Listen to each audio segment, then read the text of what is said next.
Alrighty, we are here with Gary Arndt, not to be confused with my father-in-law, Gary. I don't know, maybe that's something I don't know there, but his name is Gary.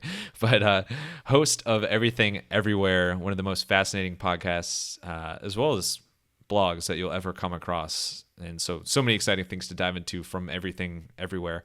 But Everything Everywhere Daily, awesome show. Go check it out. Either right now or right after this. Gary, thanks so much for joining. How you doing today? Good. Thanks for having me. Yeah, of course. And I'm starstruck in the podcasting world here because we've done a good amount of episodes now, but we do once a week. So whenever I come across paths with somebody that does a daily podcast, it's like a whole different ball game. And so I was trying to think of the right word to describe it, but I keep going back to prolific or even prolific if we're going to invent words there. But just admire what you do. But before we get into all that, so in 2007, you sold your house in Minnesota. You went on to travel the world, and kind of everything started from there. Why did you make that decision? I didn't know what else to do. I had an internet company that I started in the 90s, and I sold it before the dot-com bubble burst. Went back to school for a few years, realized that academia was not a place I really wanted to be. I liked learning, but I didn't particularly enjoy research and the academic culture. And so I came up with this harebrained idea of selling my home and traveling around the world for a year. And I kind of thought it would be more than a year, maybe 2 years. Ended up being well over a decade. I just kept traveling and traveling. And basically from 2007 till the pandemic, I spent most of my time on the road. Towards the end, I did have an apartment in Minneapolis, but I would still be traveling maybe half the year. And that was kind of how that started. Yeah, I just didn't really kind of know what else to do. I was in my 30s. I had no wife, no kids. There was nothing stopping me. I had the means to do it. So I did it. And now you regret it every single day, don't you? No, I'm just kidding. Not at all. Because one of the things I thought of is that this is an investment in myself that can never be repossessed. All the experience I did and seen more than 99.9999% of humanity will ever experience. I've been to more places and done more things. I have been in the water with great white sharks. I've been bungee diving. I got to get launched from a nuclear aircraft carrier. I've been dog sledding in the Yukon. I've been, swimming with jellyfish, scuba diving, you name it. And those are all things that most people never get to do. And so, I had a pretty sizable chunk of my life where I was able to go and basically experience everything I ever wanted to. So you just rattled off like all my rapid fire Q&A questions for the end. So thank you for that. No, but is there so many once in a lifetime or nunts in a lifetime experiences, as you hinted at there? Is there a travel moment from, the past couple decades that still kind of comes to the top when you think of, holy shit, I can't believe I did that? Not really, because a lot of those things are actually quite doable by anybody if they just make the conscious decision to do it. Many people, they grow up, my family never traveled anywhere. They weren't rich. They never did anything. But once you get on the road, you meet people who are living a life like you, and they just made the decision to do it. You can go bungee jumping. You can go parachuting. I can tell you where to go in South Africa or South Australia if you want to swim with great white sharks. There are places you could, if you want to do these things, where you can do it. And it doesn't necessarily even cost that much money. But it's just a matter of going there. And people get so bogged down in their lives. And they think, well, I don't have the money to travel. It's so expensive. No, what's expensive is going on vacation, because all of your expenses you have, your rent, your mortgage, your utility bills, your insurance, everything else that constitutes your life, you have to keep paying that stuff when you go on vacation, right? You don't call the bank and say, well, I'm not going to pay the mortgage this month because I'm not going to be using the house. It doesn't work like that. That would be really nice, by the way. Right. So it's an additional expense, which is why people think it's expensive. But if you sell your house right? Or put your stuff in storage and travel for an extended period of time, all that stuff goes away. Maybe you're paying a storage fee. That's it. And you're traveling to places that are much more affordable than the United States. They have a much lower cost of living. And you can get by and live quite well on maybe $1,000 to $2,000 a month. Very well in some places. And so this is something a lot of people can do. Now I understand that maybe you're physically not able to do it. Maybe you have responsibilities, you have kids, a parent, whatever. I mean, there are other things. I understand that. But for a lot of people, the things I did are doable. It's not something you have to wait to do, at some undetermined point in the distant future where you just wish and hope for. It's something you can make happen if you just determine that you're going to do it. I really appreciate that perspective there. I think the biggest thing that always holds people up is when it comes to world travel is the cost piece. And yeah, when you think about like you when it is a vacation, there are those underlying costs at home that you're responsible for. As you said, it's a totally different mindset shift to be like, actually, yeah, we're not going to have those expenses anymore because we are like on the move or living somewhere else. So I never really thought about it that way. And in addition to like the cost side of things, what else is a huge consideration if you are someone who's thinking about, kind of getting on the go and moving around the world for a bit? Where you travel to. So a lot of Americans, they just don't know much about the world. And so they have a very set, limited number of things they know about. And that is the universe of things they have to choose from if they want to travel. So most Americans, when they go to Europe, they're going to the UK, Ireland, Italy, maybe France. That's it. Not many people go to Spain. More Americans are going to Portugal. They're not going to Poland. They're not going to Montenegro, Albania.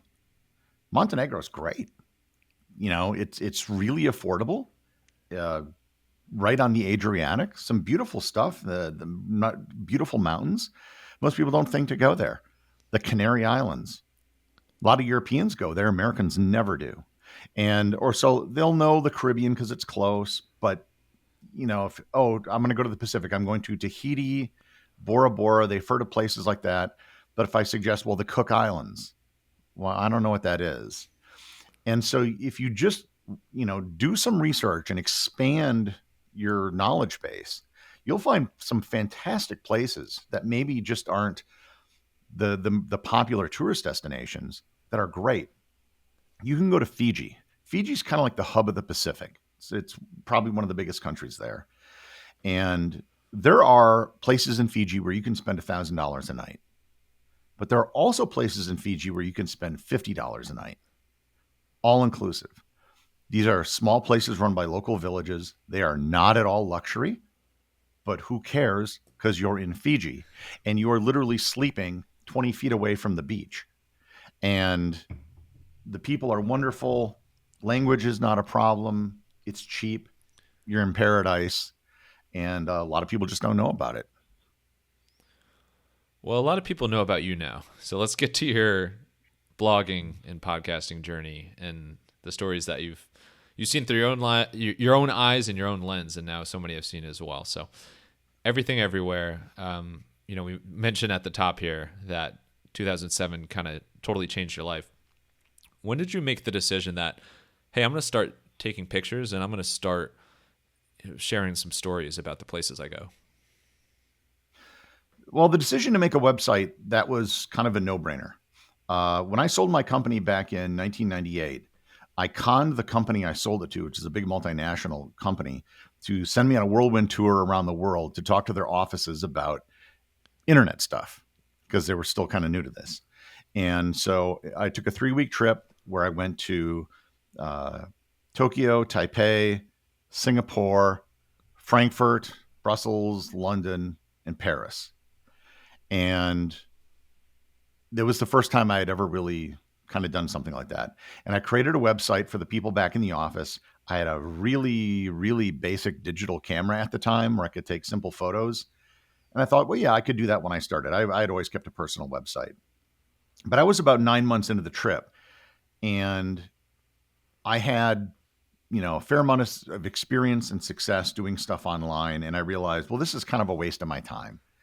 So I realized I either need to double down on this, and I don't know what this is, because nobody was really doing this at the time, or I needed to stop doing it. And so I was in Hong Kong, and I went to a magazine stand, bought all the English language travel magazines, opened up an Excel spreadsheet, did an analysis of what these magazines write about. And I realized that they're mentioning like 38 different countries editorially per issue. Most people never go to 38 countries. So what are they using these magazines for? It's not travel planning. It's pornography. It's travel pornography. And by the way, I appreciate the distinction.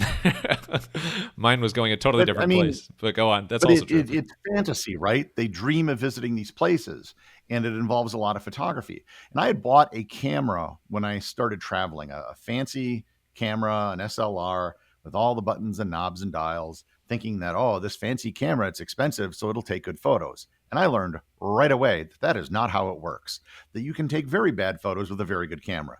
And I began taking photography seriously. And so I started posting a photo every day to my website. And I did that for 8 years. Every single day, I posted a photo. And what posting now, that's not a big deal anymore because we have Instagram and things like that. But at the time, that didn't exist. And it forced me to make my work public so people would see it. And doing that requires you to up your game, because you don't want to have something bad.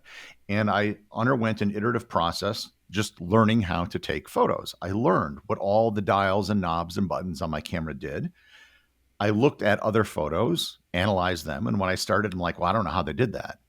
And later I got to a point where it's like, oh, I know how they did that. This is probably what the f-stop was. Eventually comes down to like, oh, they had to be there at that time of day. It's positioning and finding the right place at the right time. And by, 2013, 2014, 2015, I was named Travel Photographer of the Year in North America 3 times, from knowing nothing to that. And it was all just this process of just slow improvements, and incrementally getting better. What single photograph was the most impactful to your photography career? There's no one photo that was impactful for my career. There are several that I really like. I've done some gallery shows, and I have a lot of the residual photos that are now decorating my apartment, which was kind of the original goal of getting a camera when I started traveling to begin with. There's one I took on the island of Dominica in the Caribbean that I really liked. This woman, she was about 100 yards away, stood up before this massive waterfall and posed. I don't know who it is to this day, but she did it perfectly. Like, I couldn't have planned it any better. There are some shots I got in like Wadi Rum in Jordan. There's some nature shots that I thought were really special that I got in British Columbia. Some that I took in Manitoba when I was up there photographing polar bears. There are a lot. I've just of the not the photos I've taken, but the photos that I've like processed. There's like 50,000 of them up online. So we're skipping a lot here, but the point is that you have the diligence to be sharing content daily. And so that goes back to your photography and blogging. And then here comes 2020, and it flowed through to the podcasting world as well. So you have everything everywhere daily, the podcast now, which we'll talk about it, but let me explain how this transition happened. Yeah, sure. No, take it, please. This is the current podcast is not a travel podcast, right? Yeah, and that was a conscious decision. So when the pandemic hit, I can tell you the dates of how all this went down. My last international trip was February 2020. I was in Portugal. I arrive home, flying to Minneapolis, February 28th. The next day I get sick. I have COVID. Very early COVID. This is, I was going to say that's March 1st. That's early adopter for the U.S. COVID. Yeah, there's no tests available or anything. I'm positive I had COVID. I don't know what else it would have been. Felt miserable for a week. I get better, and then everything starts shutting down. All the tourism industry goes to zero basically. And I already had some problems with where travel media was going. One of the problems with travel media is nobody really pays attention until they're about to go on a trip. You don't follow this like you do sports, politics, fashion, technology, celebrity gossip, where there's always something new happening. The Coliseum is there. It's been there for 2,000 years. It'll probably be there 2,000 more. Not much happens in the world of travel.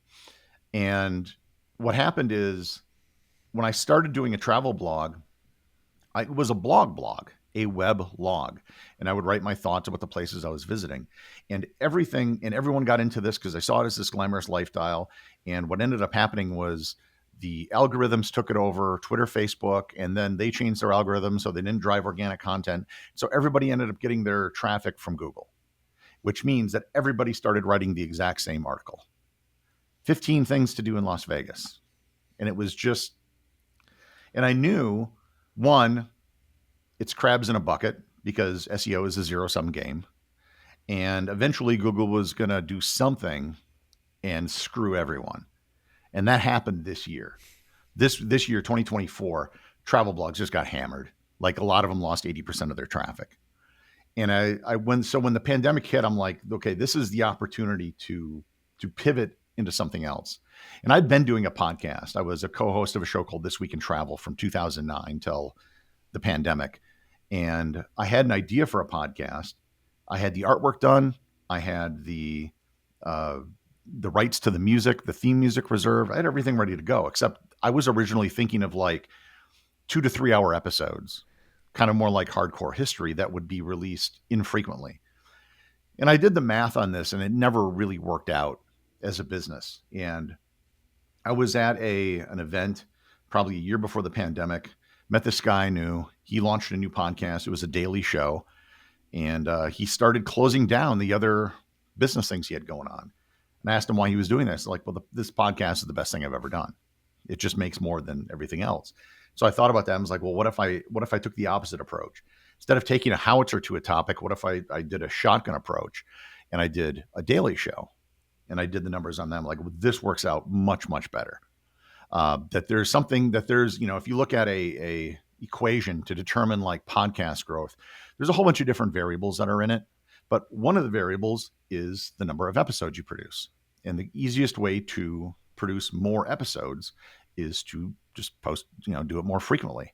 So July 20th, 2020, I began Everything Everywhere Daily. And the name of my travel blog was Everything Everywhere. So I kind of had the IP. And I should say I was using this name well before the movie ever came along. That won the Academy Award for Best Picture. And I've been doing it ever since. And the show is not I lean on and use a lot of what I learned traveling. And I mentioned that in the show, but it's not a travel show per se. It's an educational show. A lot of history, science, geography, math, stuff like that. A quick note on the downloads part of that, like and frequency part of it. So often people ask in the podcasting space, like, well, how do I grow my downloads? How do I gain listeners? And like, hands down, the most surefire way to do that is to release more episodes. And like, people always forget about that, but it's like people talk about going from 1 episode to 2 a week or even more frequent than that. And like, yeah, you might not have everybody listening every single time, but like, if there's more content out there, there's more potential for downloads. So it's like people always kind of overcomplicate that. But we'll call it the history bucket, your podcast, but you're right. It's all sorts of, it's everything everywhere.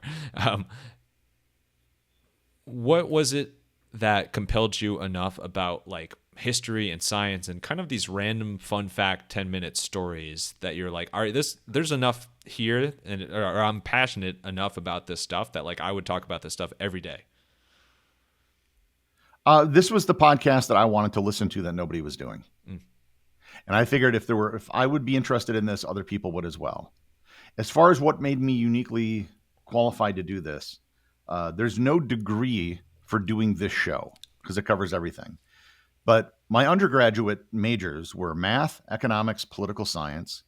I went back to school, got degrees in geology and geophysics, which required me to take classes in chemistry, biology, astronomy, everything else.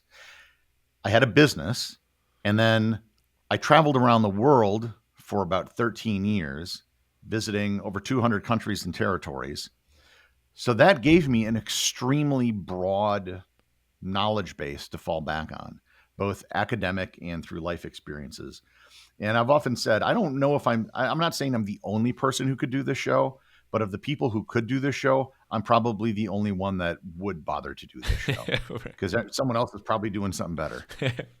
You take that back. But no, it's talk about a labor of love. You hear that term all the time. When you're spending time every single day doing something, you better love it. But when you look back to the early days of if you zoom out, like it's still early days for your podcast, but in the early days of the podcast, what like moment or like inflection point was there? Like what was it where you started to be like, hey, we're getting some traction here. I think this is picking up. I suppose it was like 18 months into it. And mind you, that was a year and a half of doing this every single day. And when the pandemic hit, I lost like 95% of my income. I ended up moving, and I lived in Minneapolis when I started the show on Lake Street, where all the George Floyd riots happened. My neighborhood basically burned down. So I ended up moving to Wisconsin, which was a brilliant decision. But I just kept doing it. And I knew, I don't know, several years ago, the Houston Astros won the World Series, and they were the worst team in baseball a couple years earlier. And they just had this amount of like trust the system, where they had a system in place and you just had to follow it through. And that was kind of my belief, that you have periods where things plateau and you feel like you're not going anywhere. And it's like, you just stick with it. And all of a sudden I'd see these spikes in traffic out of nowhere and things would happen. Earlier this year, Apple, for the first time, promoted the show. And I saw, I went from 1 million to 1.5 million downloads a month. And these things happen. More people keep discovering it. And that's the thing with podcasts as opposed to YouTube. A lot of people, their first reaction is, oh, you got to make a YouTube channel. YouTube is almost, I would say highly to almost exclusively dependent upon an algorithm. If they change the algorithm, you're done. You're just done, right? CPMs on YouTube videos are a fraction of what they are for audio podcasts. The very best niches in YouTube are like finance, and I think they make like a $15 CPM, which is like the bottom of what you're going to get for audio podcasts. Not to mention that production is more, and Google could close down your YouTube channel at any moment. So audio podcasting, I think, is I will say it's a better business, but it's harder to grow at first. But once you've made that growth, the audience is yours. It's like growing an email list. Oh, yeah. Yeah, that's a great analogy. And yeah, people, I mean, and I'm a huge fan of YouTube as well. And like, I believe there's obviously room for both of those in the podcasting space, but you're an awesome success story of like, of why I fell in love with podcasting in the first place is like being able to do whatever you're doing and listen to whatever you want, whenever you want, and just get educated on like random fun facts and history and trivia and just things that are interesting or entertaining to you, like on demand is like that will never get old. And it's so powerful. And I should say I'm not against YouTube. Yeah. I may very well launch a YouTube channel at some point, but the base is always going to be the audio podcast because that is something I own and control. The YouTube part of it would be something extra. Yeah. No, I totally see what you mean. For your show, so like, I would say kind of in podcasting, the standard's kind of like a weekly podcast, once a week drop. You went with the daily approach, which obviously, if you can stick with it for years, you can see phenomenal growth. You can see phenomenal results. You also had like fantastic timing as well. But can we dive into your process a little bit? Like, what does it look like a typical day for you putting an episode together? What's kind of like the high level look at that from start to finish? So I'll wake up around 10 or 11 in the morning. And hopefully I'll have an idea what the next episode is. So sometimes I'll plan it out a week, 2 weeks ahead, what the episodes are going to be. Sometimes I'll wake up and I don't know what it's going to be. And Does that that stress you out, by the way, when yes. you don't know? Because if I know what it is, that's half the battle. Because then I can just walk around and think about, okay, I'm going to put it in this order. I'm going to say this, this, and this. I'm going to cover these things. And then the actual typing of the script becomes pretty easy. Like if I know what I'm going to say, I could crank out a script, and my scripts are about 2,000 words. The quickest I could do it maybe is 2 hours. If it's not that, then I'm looking at 5 to 6 hours. I usually have a pretty good idea. I've done enough research beforehand to that I know kind of what I'm going to say before it starts. I keep a running list of show ideas that's constantly evolving. I take stuff off as I do an episode, and then I add stuff to it. There's about 930 show ideas on there. And for example, tomorrow's episode will be episode number 1599. I do reruns about twice a week now to give me a few days off. But that's fine because statistically, I know most people either didn't hear that episode or they forgot it because it was 2 years ago or something like that. Writing the script and researching is by far the thing that takes the most time. The actual recording of the show is relatively trivial. A scripted monologue show is the easiest type of podcast to do from a production standpoint. There's no ums and ahs. You don't have to worry about the internet connection and the person you're talking to.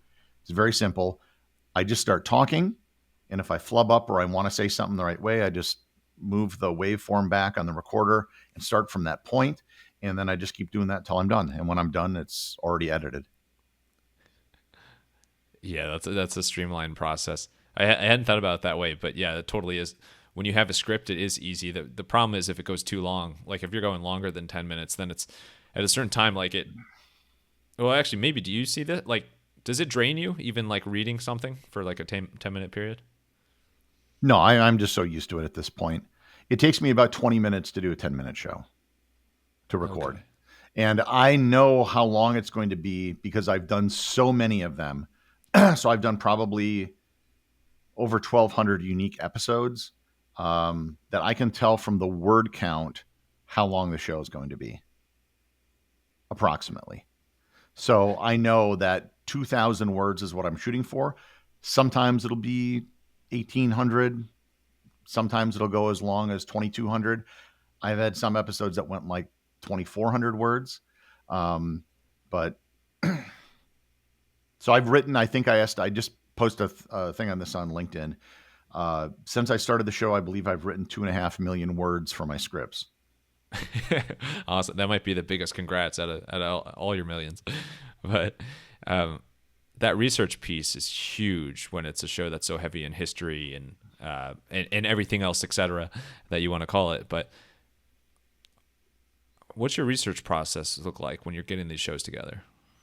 Well, it all starts by just randomly discovering stuff. So a couple hours ago, I went out to eat, went to lunch, brought my laptop with me, and I was reading an article on Chinese cuisine and how there really isn't such a thing as Chinese cuisine. If you look at a map and look at that part of the world that's China, there is no one cuisine. There's traditionally said like, well, there are 8 different cuisines, but there aren't 8 cuisines because 8 really is the way they divided up southeastern China. And so this author said, well, there's really 63 Chinese cuisines. And so it was this massive article delineating all the different cuisines for every single part of China. This is the kind of stuff I read about. But then as I'm reading it, I'm like, there's a lot, not only are there different cuisines in China, but there are completely different languages. We call them all Chinese, but in reality, someone who speaks Cantonese and someone who speaks Mandarin, they can't talk to each other. And I've literally had friends that like are from China, and we went to a Chinese restaurant, but it was Cantonese. They couldn't speak to the staff there in Chinese, so they ended up having to do it in English. But there's lots of places in the world like this. I was thinking, okay, well, if you go to India, southern India, very, very different from northern India, both in terms of food and in terms of language. You go to Nigeria, there are very different groups of people there. And there are lots of places all over the world like this. So I got thinking, well, I could do an episode on countries and countries. If you ever seen Ted Lasso, when he first shows up, they're talking about, well, no, this is England, that's Scotland, and that's Wales. They're different countries. And he says, well, how many countries are in this country? And so I was thinking, okay, this could be the basis of the show, countries and countries, where, Texas, the culture in Texas is very different than California, or Utah or Hawaii. And we speak the same language, but the differences in other parts of the world are even more pronounced. So that was an example of like how I come up with an episode idea. So it's just like, okay, I can do this, and then on top of all that, it's like, and I probably should do something on Chinese food. But I probably need to do more research on that because I don't think I was at a point right now where I could do much beyond like, Cantonese versus Sichuanese food. Well, if you ever need help with someone taste testing all of the 63 different Chinese foods, I'm just going to volunteer myself and say I'm happy to taste test for you. So hit me up. But over the years, has there been like any sort of main sources? I'm assuming Wikipedia comes up all the time, but any sort of main sources in addition to that tend to rise to the top when you're crafting these? If you do a search, so my episodes are short, so I'm not writing a doctoral thesis. This is a kind of an intro to any given topic that I'm doing. It like I said, it's the shotgun approach. So if you do a basic search on things, there are several history sites that are always going to come up. And you really have to always look at multiple things because it's very easy, especially it's like you go to a Wikipedia page and they'll say, well, such and such did that in 1464. And then you go to another website and it says, well, such and such did this in 1468. And you're like, well, hold it. Was it 1464 or 1468? And then you go and find some more sources and some might say 1464 and some might say 1468. And you're like, well, what the hell is it? And so you just end up saying like, well, in the 15th century, to kind of just muddle it up, or, if you can't get a specific date, but there's all kinds of examples of this where you find stuff on Wikipedia that is wrong, or if it's not wrong, it certainly doesn't conform to what anybody else is saying on a given topic. And you always kind of have to take it with a grain of salt. So I'll use Wikipedia, but you got to be very careful. And I should say Wikipedia for things about history, science topics, Wikipedia is great. There's very little in the way of, anybody with an agenda talking about physics or something like that. When you get into history, a lot of times it's just a matter of these small details that may often be wrong. So you just have to check. By the way, is that how it's pronounced? Is it Wikipedia? Because if so, I've been pronouncing it wrong. Yeah. Wiki? Yeah, I've always said Wiki, like Wikipedia, quickly like that. I would trust you. I have known. Oh, I don't know. That's just how I say it. But Wikipedia. We stumbled into a different. Who knows? This could be a future podcast episode for you. But speaking of that, so there's as part of prep for this. This is some of the most fun I've ever had preparing for a guest because your episodes are so quick and easy to bounce around and to binge. And I wanted to listen to some old and some new from your show, and just to give the audience a taste of some of your episodes. The one from the very early days that blew my mind, you titled "Broccoli, James Broccoli." It was about James Bond and the whole ties to the Broccoli family, which I didn't even know there was a Broccoli family, and the origins of broccoli out of Italy and everything there, and how it ties to the Bond movie franchise. Yeah, go look at any early James Bond movie in the credits, and you'll see like Cubby Broccoli. Which sounds like a totally made up name. No, their family, So cruciferous, I did another episode on this. Cruciferous vegetables, broccoli, cauliflower, cabbage, lettuce, do not exist in nature. These are man-made things that over centuries through crossbreeding that we have created. We've created things that are highly palatable. And if you want to understand why they can't exist in nature, grow a garden with some lettuce and see how long it lasts if you don't put a fence around it, right? Animals are going to eat these things immediately.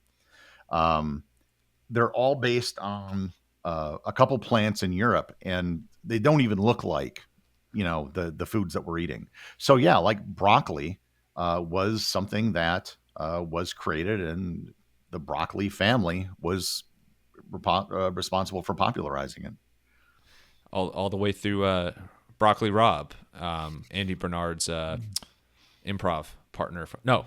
A cappella partner from The Office. But anyway, I'm sure there's a great relation there. But that was a memorable one that just blew me away. And there's so many other great episodes. More recent one about the Blitz in London was fascinating. Learned a lot there that I didn't know beforehand. But for you personally, is there any or like a couple episodes that kind of jump to the top when people ask like, "Hey, what are your favorite episodes?" That you're like, I'm really glad I did this. I always go back to the story of Chief Joseph Medicine Crow, who was the last war chief in the Crow Nation. And he did it in World War II. And to earn the title of war chief, it's not given, it has to be earned. And there are 4 things you have to do. You have to touch an enemy in battle, you have to steal an enemy's weapon, you have to lead a raiding party, and you have to steal a horse. And the horse part would be the tricky part in World War II to do. But he was in the U.S. Army in Europe, and towards the end of a war, his unit was going to start shelling I think it was an SS or a Gestapo base, and they had like 30 thoroughbred horses. And they're going to start opening it with mortar fire in the morning. And he told his commanding officer, it's like, before you do this, let me go in. Let me get the horses out. So he just goes in with a rope, uses it as a bridle, opens up the gate, leads all the horses out.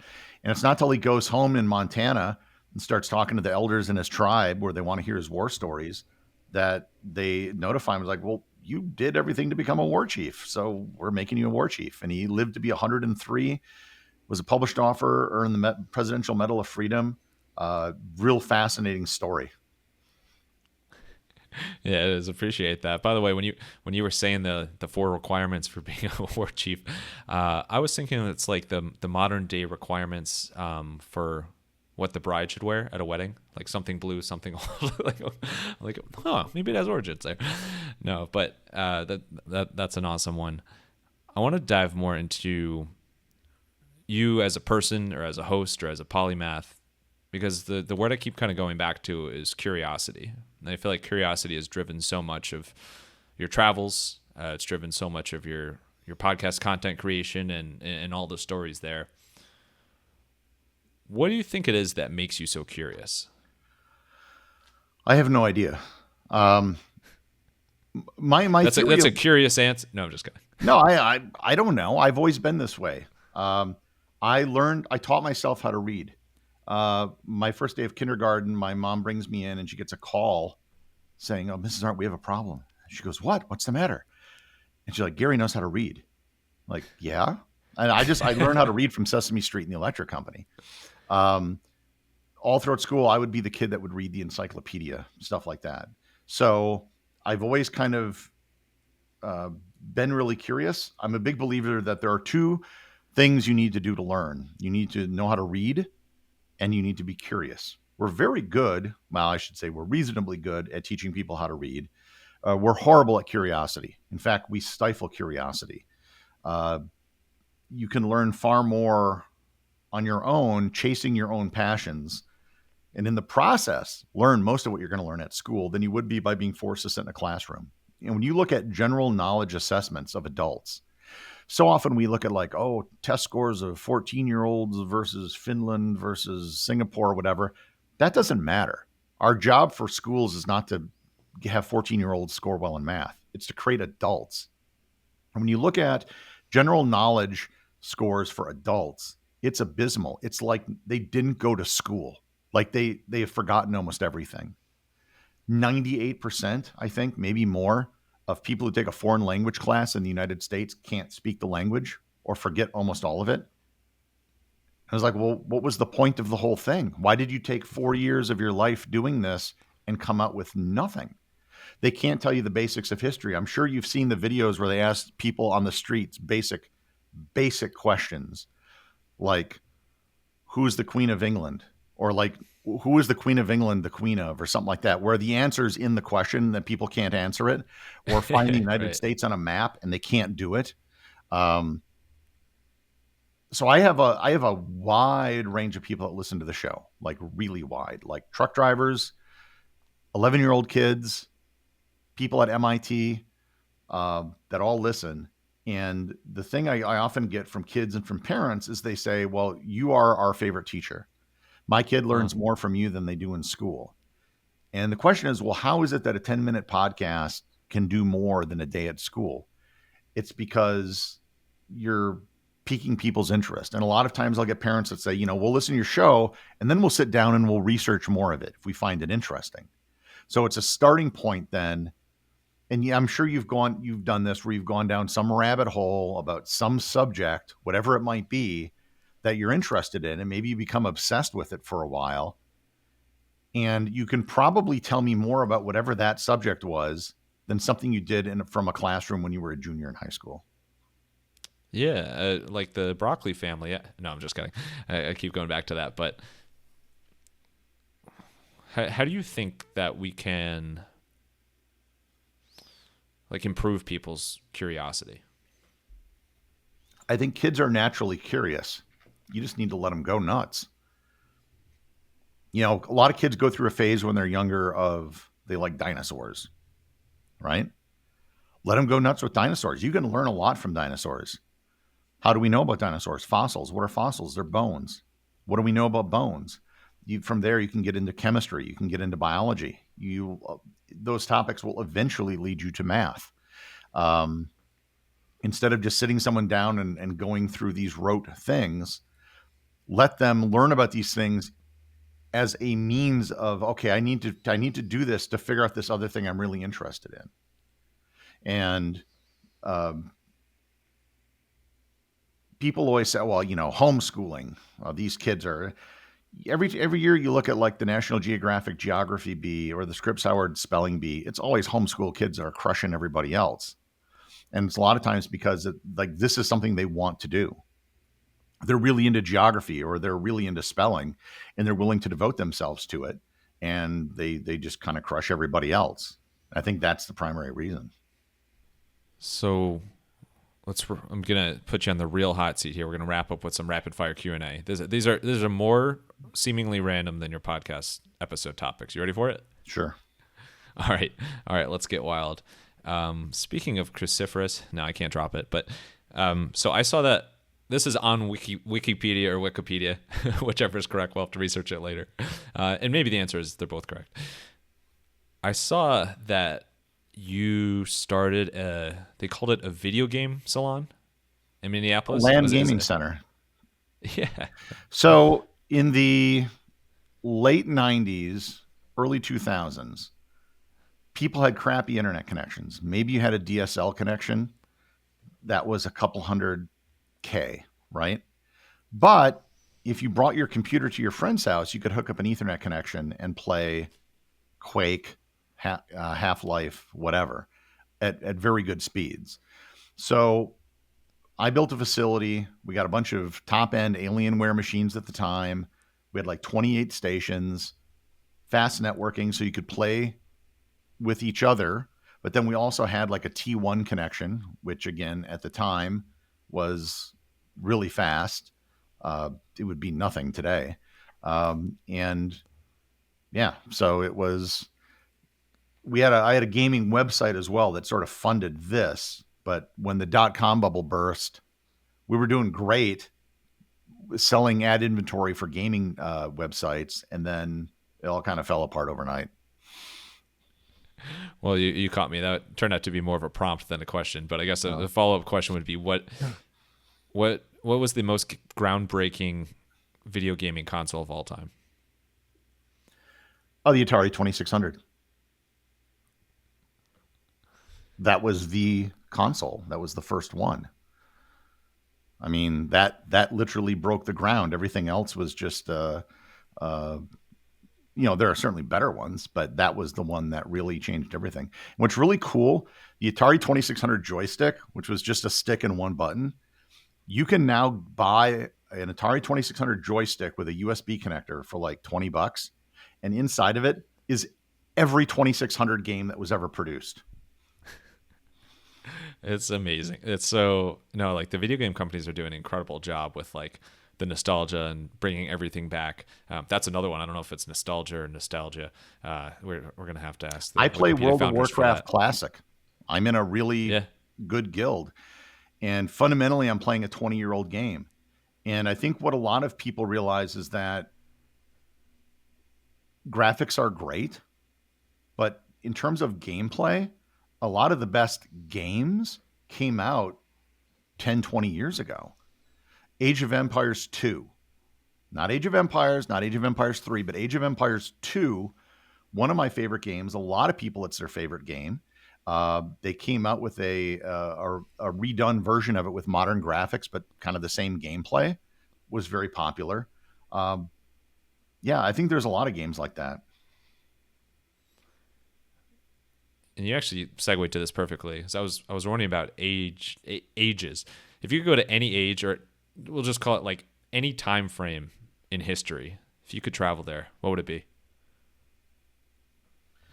Probably the very early 20th century, 1920s, maybe just before, just after World War One. That was a period where you saw the fastest rate of change in world history, where electrification and cars became a thing, where you're dealing with people who a few years ago may have had a horse and an outhouse, now have uh, electricity and a car. And these are radical changes in lifestyle. The biggest change for most people, and people my age maybe, uh, I grew up, I had a computer in high school, wasn't very fast, an Apple IIc or something like that. But like smartphones have been the thing that, if you look at the world today versus the world 20 years ago, it's really not that different, except for the fact that everybody carries a phone. That's the thing that changes. But if you go back to the 1920s, and in that maybe the 10 years before or after, probably before, that's when the world was really changing. And I think that would be kind of fascinating to see. I often think about that. My grandpa Henry, he passed away actually in 2020, um, 2 weeks after he got COVID.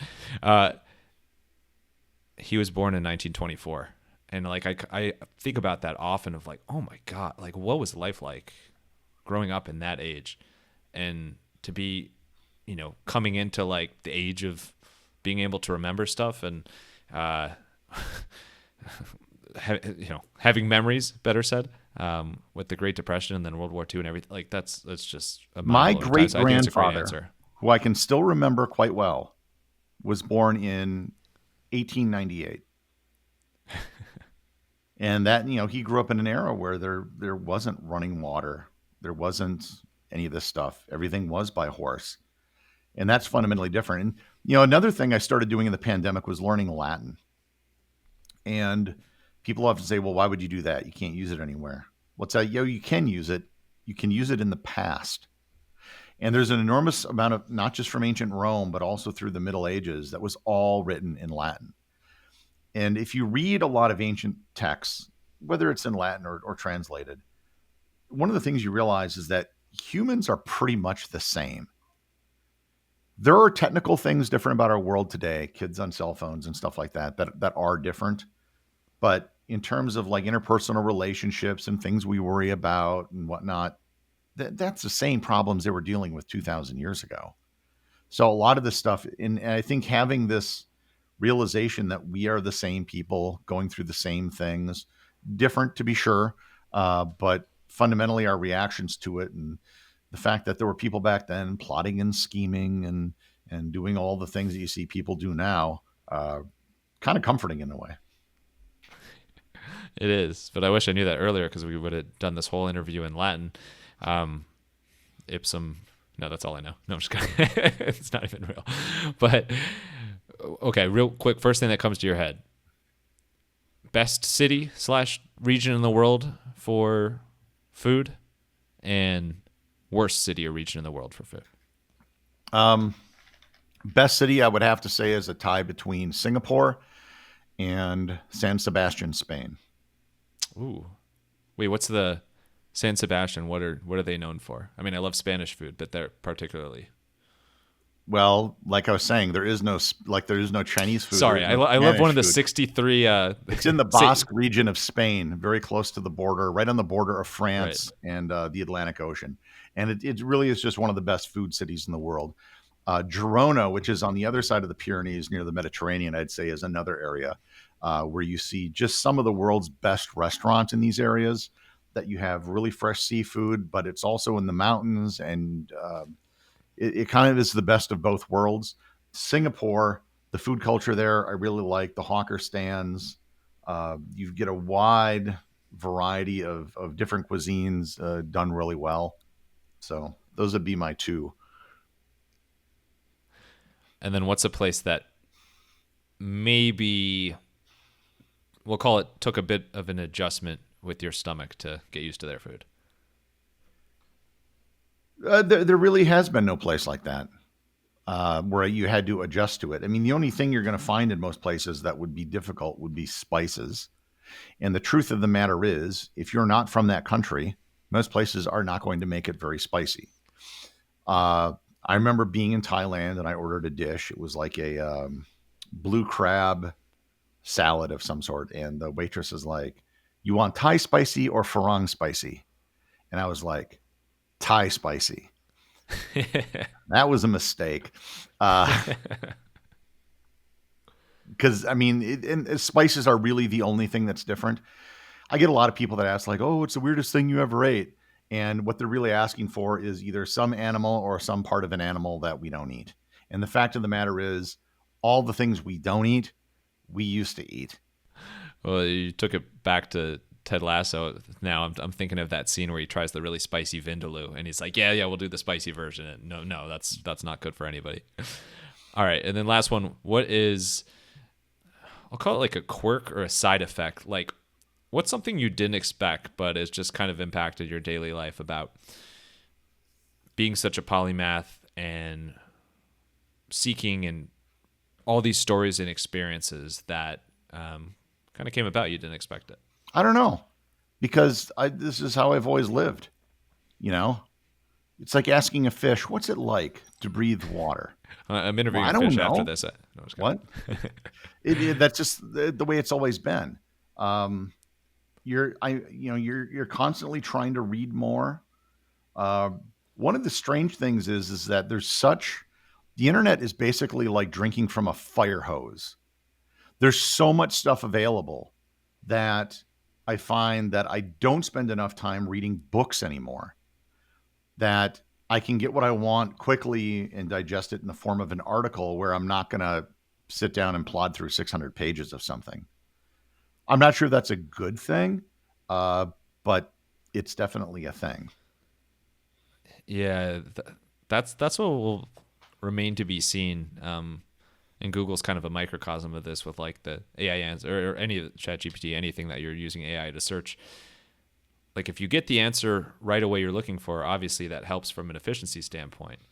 But in terms of learning and enjoying the process of reading and coming through insights like that, I totally agree. That's part of the process of like reading books and doing research and that, where it's like a long process and it just doesn't have the same delivery if it's instant gratification right away. So, well, remains to be seen. But Gary, really appreciate it. This has been awesome. Love your podcast. Love everything that you share out, and really inspired by all you do and staying curious. I know if people want to check out your podcast or any of your content, they can go to everything-everywhere.com. And is there anywhere else? Obviously, they can find your podcast, Everything Everywhere, daily on the podcast platforms as well. But anywhere else that you want to shout out? No. Wherever you are listening to this podcast right now, just hit the search button, look for Everything Everywhere Daily, and start listening. Perfect. And same goes for YouTube as well. And we'll see if anything changes there. But Gary, thanks again. Last thing, final thoughts. It could be a quote, just kind of one line, words to live by, whatever you want. Send us home here. The ability to adapt is more important than the ability to plan. This is something that I've come to believe through the course of traveling around the world, and I still believe it today.